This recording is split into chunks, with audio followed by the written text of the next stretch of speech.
This interview took place about 5 years after E.T., and he asks this really good question. And, when it comes to like ego, basically, like, who do you take orders from, or is there anyone that doesn't yes men you at this basic moment, and can kind of, tell you, maybe that's not so good, Stephen.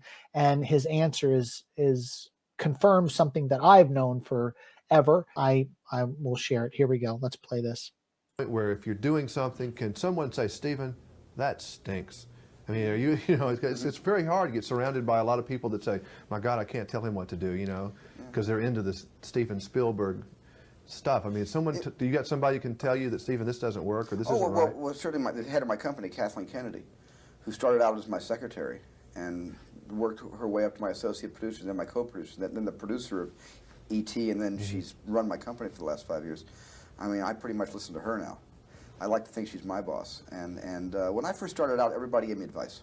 And I loved it. My first film, Sugarland, and then Duel before that, everybody was so eager to help and contribute their ideas. And I received them very well. I love collaboration. But then once the first two films became successful, like Jaws and Close Encounters, the same people that were helping me voluntarily dropped out of my life.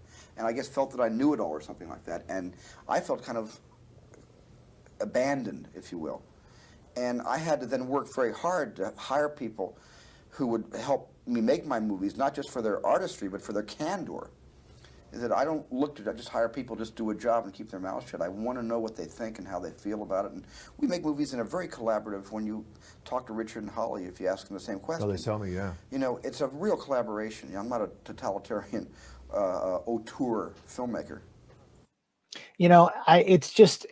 It blows my mind, the vitriol online for Kathleen Kennedy, when she is clearly one of the most successful producers in Hollywood history.